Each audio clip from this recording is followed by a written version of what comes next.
Hey guys, I'm Stunning Stan and welcome to part 2 of How Norwegians Speak English. Now it's been 1.5 years since I made the first video and it has gotten very popular online. It has almost 35,000 views now on YouTube. So it's about time I make a part 2 of this video. Now in this video, just like the first one, I'm going to show you how some of the Norwegian dialects would sound in English. So if we can start here down in Fredrikstad. Fredrikstad is a very nice big city and it is very close to the border to Sweden.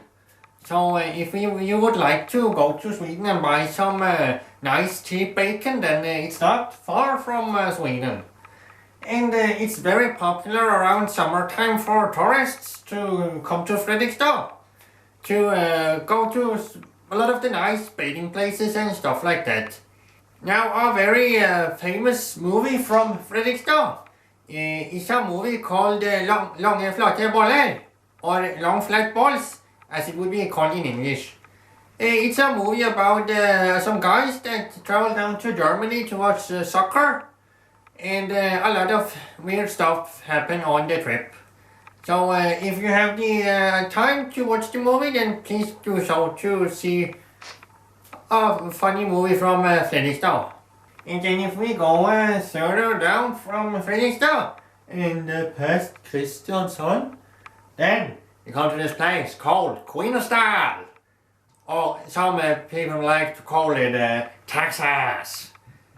And the reason people like to call it Texas is because a lot of the people that lives there is kind of crazy, and I actually went to high school there for 3 years and it fitted me quite well since I'm a kind of crazy person.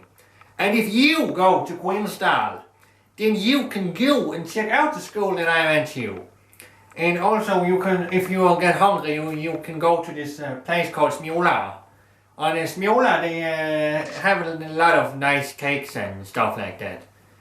And also Kvinesdal is very known for the Norway Rock Festival that they had for many years now. There has been some very big bands playing there, like Alice Cooper, Motorhead, Twisted Sister, Udo, Nightwish, and a lot of Manowar and a lot of big bands. But unfortunately that Norway Rock Festival had to be cancelled for many years because they got bankrupt, because they had to sell their houses to get some of the large bands to come and play there. But happily now Norway Rock Festival will be opened again very soon. And if you are in Kvinesdal, there is a very nice place called Fjotland that you can go and visit. Fjotland is a very nice place where you can go and relax and stuff like that. And also, if you go to Kvinesdal and you want to fit just right in, you just gotta wear some nice tree shoes. Because everybody in Kvinesdal wears tree shoes. And then if you go from Kvinesdal and up, then you come to this place called Sandnes. And Sandnes is just right before you come to Stavanger. Then you are here at Sandnes, and Sandnes is very known for the King Park, or Kongeparken, as they call it. A lot of roller coasters, and a lot of fun place you can go and check out there. Also, in Sandnes they have a nice shopping mall that is called Kvadrat. So if you are in Sandnes, I would highly recommend you go out and check out Kvadrat and Kongeparken. I've been to Sandnes a lot of times and I gotta say I absolutely love it. And then if you go from Sandnes and up and you get to Stavanger and past Stavanger, then you come to this place called Haugesund. And in Haugesund you can go and check out the Amanda Film Festival that they have every once in a year. And then you can stay at the famous Amanda Hotel that I have personally been to. And it is a very nice movie hotel. And the thing that is very special about this Amanda Hotel is that every room is categorized in one movie. So let's say you get, instead of you getting room 342, you get room Kill Bill, for an example. And then you can lie there in the bed and look at the Kill Bill woman and fantasize a little bit as you jump around in the hay with the woman or stuff like that. Yes, I've been to Haugesund a couple of times, and even though I bought a broken DVD from a store there, I hold no grudge against Haugesund, because I know that it wasn't Haugesund's fault that the DVD was broken. It was the man that sold it to me. And then if you go from Haugesund and up to Bergen, and then you go to Bergen, you go to left from Bergen, then you go to this place called Sotra. And in Sotra, they love hamburgers. They love hamburgers and hot dogs and sausages and cola. Very nice place in Sotra, you know. In Sotra, if you're in Sotra, you can go into the mall and buy some nice hamburgers. I love hamburgers and hot dogs and candy and all stuff like that. I love it. Or as they say in Sotra, älskar hamburgare och cola. Älskar Sotra. And then when you're in Sotra, you go back to Bergen, and then you go from Bergen and up to this place called Vågå. And up in Vågå, Vågå is very famous for Norwegian cook. His name is Arne Bryme. Arne Bryme was very well known when he was in the famous series that was called Gutta på tur.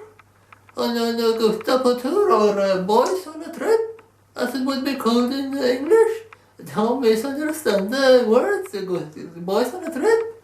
It's not what you think, it's boys traveling around in Norway and sleeping in tents and well, that sounded a little bit wrong too, but nothing weird happened. They just love to be there and make some nice meals and stuff like that.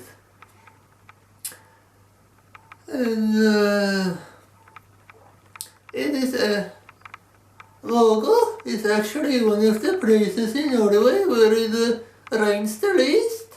So if you want to come to Norway and stay nice and dry, maybe eat some nice food. So if you come to Vågå, I can assure you, you will not stay hungry for most of the time. There will be plenty of stuff to eat.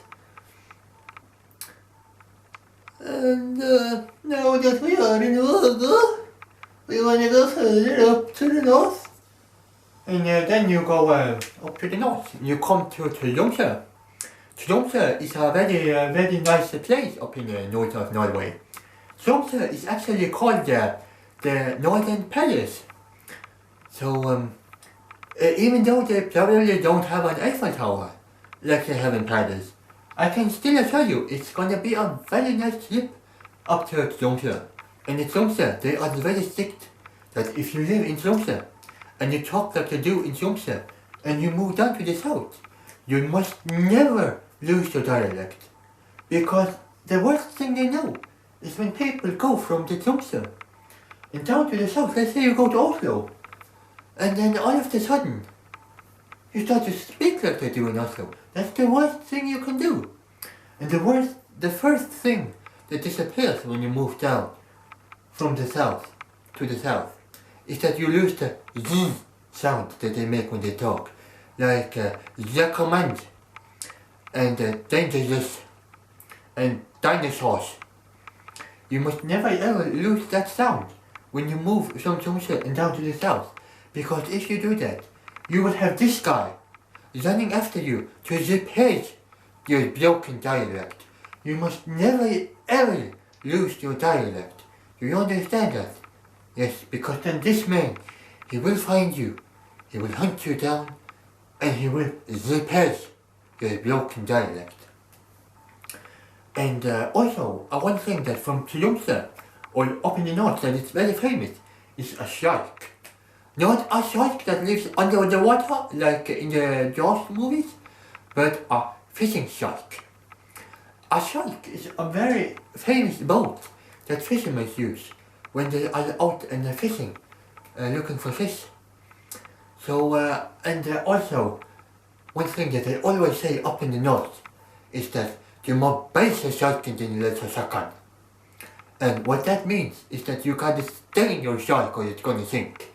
Because if you don't stain your shark and you go out in the deep water looking for fish, then the shark will sink right away if you don't sink. Now, if you don't stain your shark.